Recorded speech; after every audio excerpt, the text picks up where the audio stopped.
ज्योति steno typing college में आप सभी का स्वागत है बच्चों। ये इंग्लिश 80 WPM डिक्टेशन है और ये सभी डिपार्टमेंटों के लिए इंपॉर्टेंट डिक्टेशन है। Dictation start after 5 second.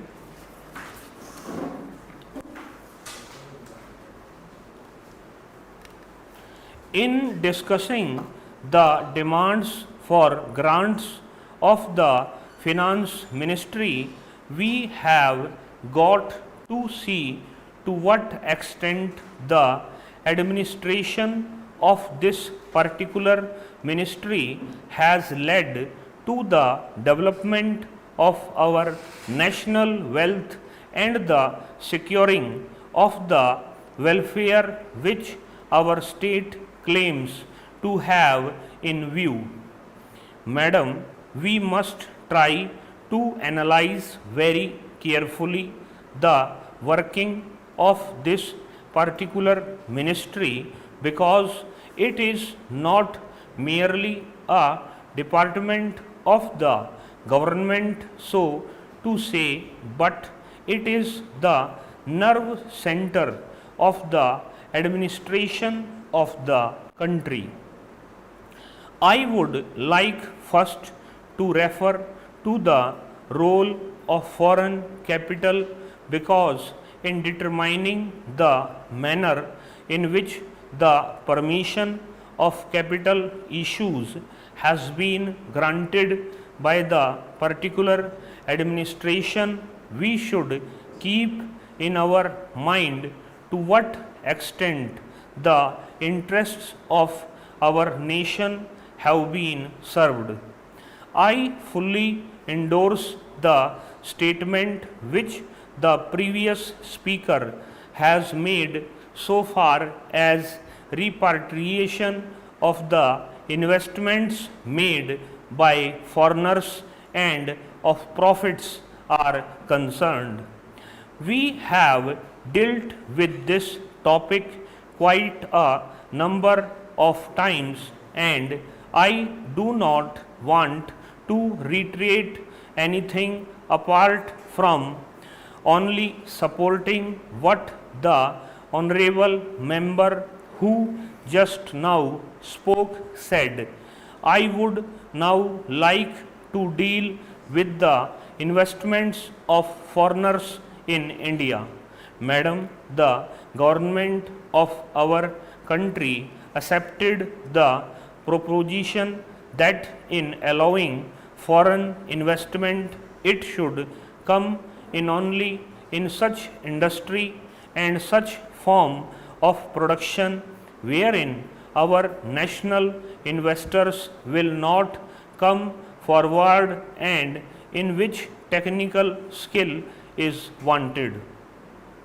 There is also one other factor which the industrial policy of our government of 1948 as adumbrated further in 1949 by the Prime Minister laid down.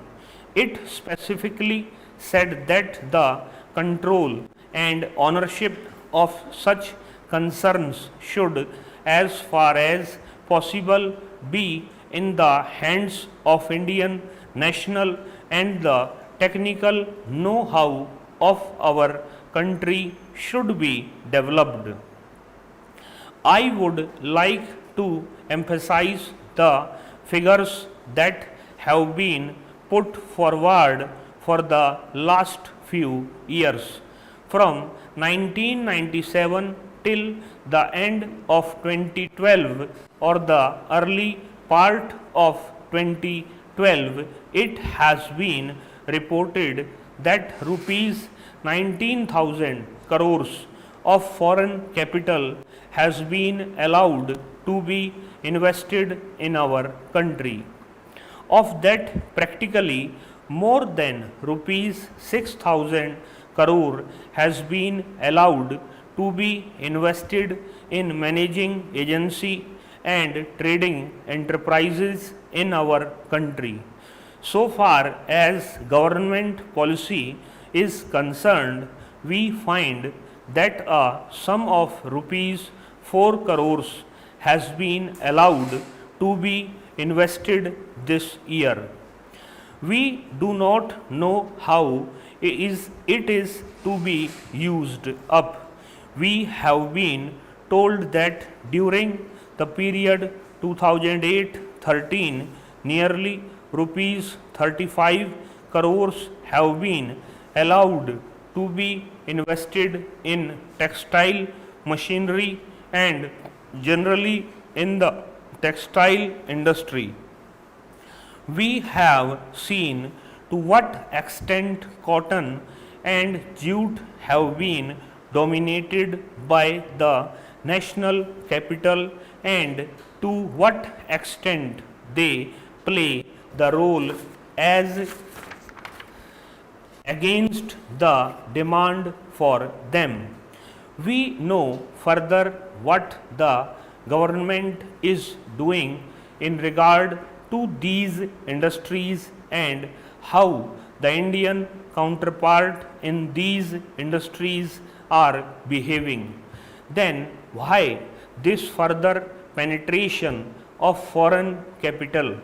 Even in regard to the expansion scheme, we find that paints, soaps, electric fans and machine tools are some of the industries where the government has allowed foreign interest to establish or expand their factories.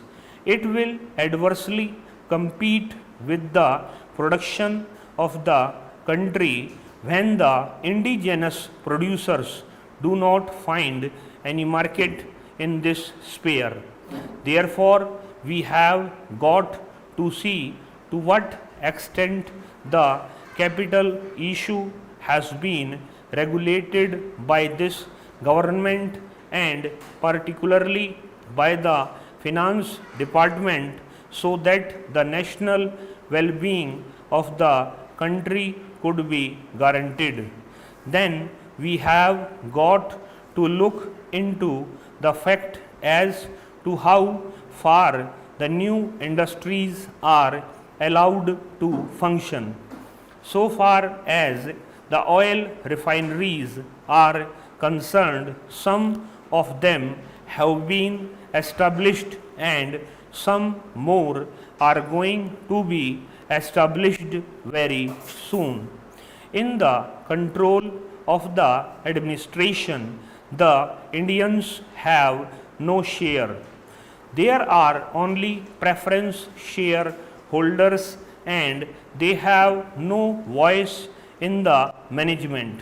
So far as the administrative aspect in this industry is concerned, the most important part of it is the technical know-how. They do not guarantee that they will train the Indians. That means they say even after 20 years we will have to face the problem of the know-how in respect of the oil refineries. I do not know why the government are showing softness to foreigners in this matter. Then we have another investment in collaboration with the Indian chemical industries for the manufacture of civil explosives. Here, as far as I have gathered, only 20% is going to be Indian capital. The majority of the shares will remain with the Indian chemical industries. Nobody else has been allowed to make any investment. It would have been better if other companies and private individuals had been given an opportunity to purchase the shares.